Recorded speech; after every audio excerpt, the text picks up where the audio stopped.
Aegon Rivers, Garanhão de Fogo Parte 5. O Aço e a Areia, As Guerras em Essos 213-217 DC, O Resgate e a Fuga. Aegon Rivers passou 14 meses na masmorra de Alvas Paredes. 14 meses de escuridão, ratos, e a dor constante dos tocos onde seus dedos de ouro haviam estado. 14 meses ouvindo Britânia tossir na cela ao lado, alimentando-a com as migalhas de seu próprio pão, ensinando-lhe as histórias dos Bracken para manter a sanidade. A mensagem de Mia havia sido a única luz. Ela cumprirá a promessa. Na noite de 15 de outubro de 213 DC, os sinos de Alvas Paredes soaram em falso alarme de incêndio. Guardas correram para os estábulos. E, no meio do caos, um grupo de mercenários, disfarçados de servos, desceu as masmorras. O líder era um homem que Aegon não via há anos. Sor Malo Jaime, um cavaleiro exilado das terras da coroa, agora capitão da Companhia Dourada. O aço amarga manda lembranças, sussurrou Malo, enquanto cerrava as correntes de Aegon.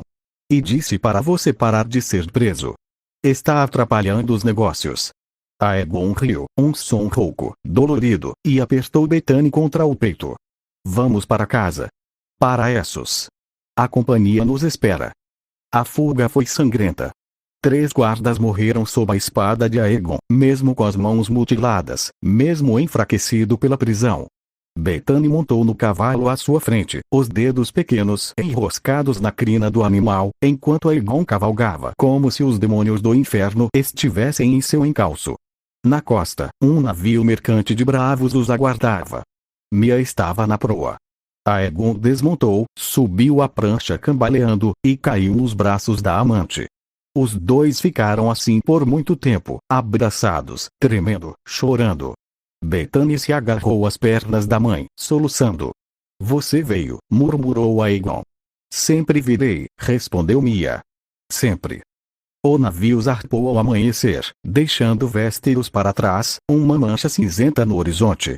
Atrás deles, Alvas Paredes ardia em fumaça. O falso incêndio havia se tornado real. E, no meio das chamas, uma figura de capa longa e olho vermelho observava o navio se afastar. Brynden Rivers não tentou persegui-los. Da próxima vez, murmurou para o vento, não haverá fuga. 214-215 DC, o retorno à Companhia Tyrosh não era mais o mesmo. A Companhia Dourada havia crescido nos 14 meses de ausência de Aegon.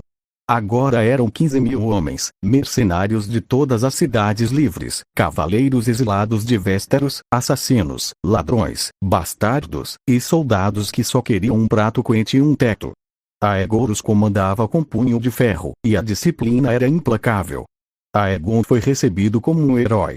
O aço amarga o abraçou diante de toda a companhia, algo que nunca fazia. Você é um tolo, disse Aegon, a voz grossa de emoção. Podia ter morrido. Não morro enquanto você viver, respondeu Aegon. Alguém precisa limpá-lo depois das batalhas. Os homens riram. Aegon quase sorriu. Mas o retorno não foi fácil. As mãos de Aegon nunca se recuperaram totalmente.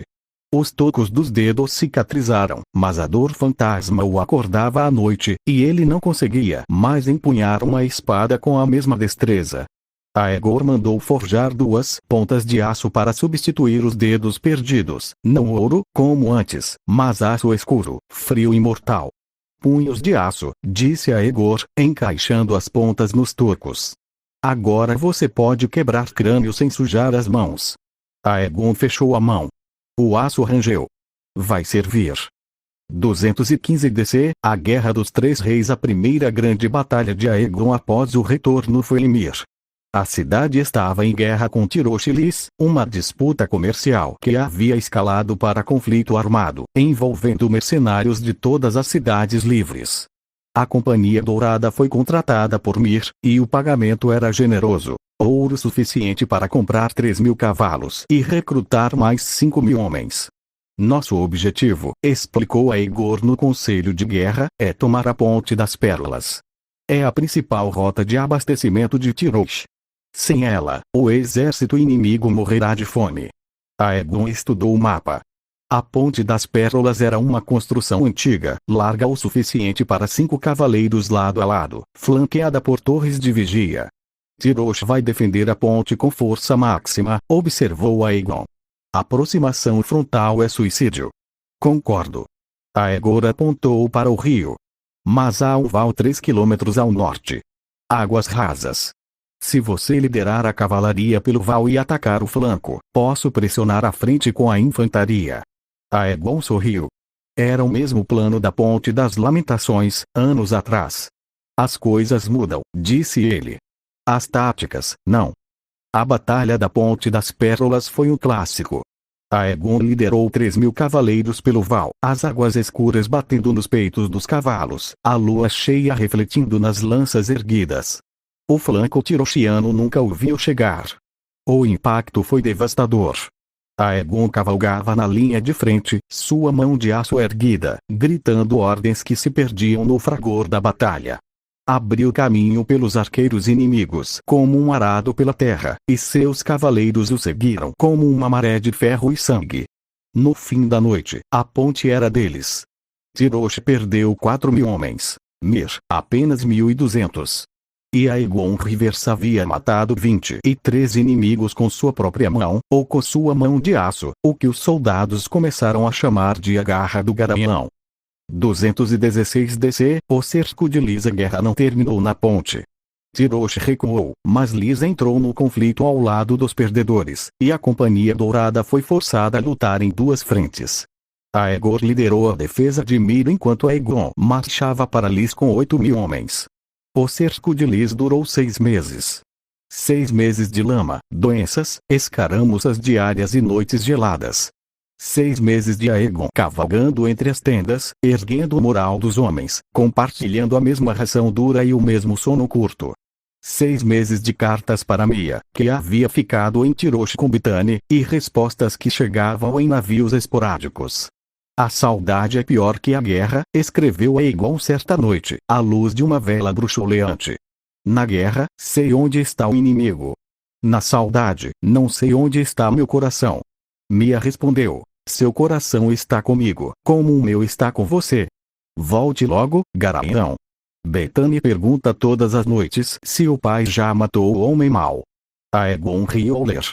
Guardou a carta sob o peito, sob a armadura. A virada no cerco veio com traição. Um capitão liseno, descontente com o pagamento atrasado, abriu os portões da cidade na calada da noite. Aegon liderou a carga pessoalmente, galopando pelas ruas estreitas de Lys com sua mão de aço erguida. Pela companhia. Rugiu. E os homens o seguiram. A batalha dentro das muralhas foi caótica, combate corpo a corpo, casa por casa, beco por beco. Aegon perdeu 20 homens nas primeiras 2 horas.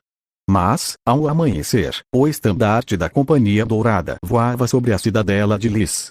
Lys se rendeu. Tiroshi, isolada, pediu paz na semana seguinte. A Guerra dos 3 Reis havia terminado.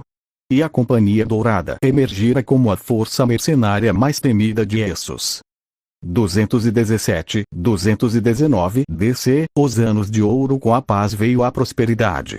A Companhia Dourada recebeu contratos de todas as cidades livres, Volantes, Bravos, Pentos, Norvos, Condor. Lutaram por príncipes e arcontes, por governantes sábios e tiranos loucos. E, em cada batalha, a reputação de Aegon Rivers crescia. Ele era chamado de Sargento de Ferro por seus homens, e Garanhão de Fogo por seus inimigos. Os bardos das cidades livres cantavam canções sobre ele, sobre a mão de aço, sobre a carga impossível na Ponte das Pérolas, sobre o duelo com o campeão de Lys, uma mentira. Aegon nunca duelou com ninguém, matou o homem com uma flecha nas costas, porque era mais prático. Você está virando lenda, disse-me certa noite, enquanto Aegon tirava a armadura manchada de sangue. Estou virando velho, corrigiu ele. As têmporas prateadas já dominavam o cabelo, e as costas doíam quando chovia. 40 anos, Mia. 40 anos lutando. 40 anos vencendo. Mia toca o rosto barbudo dele. Quando vai parar? Nunca. A resposta saiu automática. Mas Aegon hesitou. Ou, talvez em breve. Bethany está crescendo. 15 anos já. Deveria estar aprendendo a dançar, não a empunhar uma adaga. Mia sorriu. Ela aprende as duas coisas. Sou uma boa mãe. Aegon riu. Puxou a amante para o colo. Você é a melhor mãe, disse ele. E a melhor esposa. Não sou sua esposa. É pior que esposa. É minha consciência. Mia bateu no peito dele, rindo. 219 DC, a visita inesperada. O homem chegou a Tirosh numa noite de tempestade. Estava vestido de mercador, com capa de lã grossa e botas cobertas de lama. Mas Aegon reconheceu o passo militar, certeiro, e a postura de quem carregava uma espada sob a túnica. Quem é você? Perguntou, a mão no punhal. O homem ergueu o capuz. Sob ele, o rosto marcado por queimaduras antigas, olhos castanhos e cansados. Meu nome é Sor Barristan Selmy, disse o homem. Venho de Westeros. Venho em nome do rei Aerys Targaryen. A sala inteira congelou. Aegon não baixou a guarda. Por que um cavaleiro da guarda real cruzaria o mar para falar com um sargento mercenário? Por que não vim falar com um sargento? Selmy tirou uma carta de dentro da túnica. Vim falar com Aegon Rivers, filho de Aegon IV Targaryen e Bethany Baratheon, meio-irmão do rei. E a última esperança de paz entre Westeros e a Companhia Dourada. Aegon pegou a carta. Leu. Seu rosto empalideceu. O que? Mia se aproximou. O que está escrito? Aegon entregou a carta a ela. Sua voz saiu rouca. Brynden Rivers está morto. O legado do Corvo. A carta era longa, cheia de termos legais e condições. Mas o essencial era simples. Brynden Rivers, o Corvo de Sangue, mão do rei e senhor das trevas, havia sido condenado ao exílio por traição. Não por traição aos Targaryen, mas por traição aos Blackfyre. Ele se corresponderá com Daemon II na prisão. Oferecer-lhe um acordo, a liberdade em troca da espada Blackfyre e do fim da rebelião. Aerys o descobrira. E, em vez de executar Brynden, enviara-o para a muralha. O Corvo de Sangue agora era um homem da Patrulha da Noite. E Aegon Rivers estava livre para voltar a Westeros sem medo de ser caçado. Brynden, exilado. Aegon apareceu na porta, ofegante. Alguém o avisara. Isso é verdade. A carta diz que sim. Aegon ergueu os olhos. Havia algo estranho neles, não alegria, não alívio. Algo mais sombrio. O que você vai fazer? Perguntou Mia. Aegon ficou em silêncio por muito tempo. Brynden não é meu único inimigo, disse finalmente. O trono ainda é Targaryen. Os Blackwood ainda são poderosos. Mas, ele suspirou. Mas talvez seja a hora de parar de correr. Olhou para Bethany, que observava a cena da porta, seus olhos violeta arregalados. Talvez seja a hora de construir um lar. 220 DC, a decisão. A Companhia Dourada realizou um conselho. Aegon queria voltar a Westeros imediatamente, não para se render, mas para lutar. Sem Brynden, o caminho está aberto, argumentou. Podemos tomar Porto Real em 6 meses. Aegon discordou. Sem Brynden, o caminho está aberto para os dois lados. Os Targaryen ainda têm exército, ainda têm aliados, ainda têm dragões. Não, mas tem 3 irmãos prontos para lutar. Não vamos vencer uma guerra contra Westeros inteiro. Então o quê? Ficamos aqui apodrecendo? Não. Aegon ergueu a mão de aço. Ficamos aqui crescendo. A Companhia Dourada tem 15.000 homens. Em 10 anos, terá 20.000. Em 20 anos, 30.000. Não precisamos de rebelião agora. Precisamos de paciência. Aegon rangeu os dentes. Mas não pode negar a lógica. A Companhia Dourada decidiu ficar em Essos. Por enquanto. Aegon Rivers, aos 42 anos, comprou uma pequena propriedade nos arredores de Tirosh, um pedaço de terra com cavalos, galinhas, e uma casa de pedra branca. Mia decorou as paredes com tapeçarias das terras fluviais que ela mesma bordoou. Bethany ganhou seu próprio cavalo, um potro branco chamado Nuvem. Acho que estou ficando mole, disse Aegon a Aegor, certa tarde, enquanto observava Bethany galopar pelo campo. Aegor riu. Mole? Você matou 12 homens na semana passada. Trabalho. Aegon sorriu. Mas isso é vida. Aegon olhou para o horizonte. O sol estava se pondo sobre Tirosh, pintando o céu de laranja e púrpura. Saudades de Westeros? Perguntou. Todos os dias, respondeu Aegon. Mas saudade não é o mesmo que lar. Aegon colocou a mão no ombro do irmão de ferro. Então faça deste lugar seu lar. Nós, o resto, continuaremos lutando. Aegon assentiu. A mão de aço repousava sobre o joelho, fria e pesada. Mas dentro do peito, o coração do garanhão de fogo ainda ardia.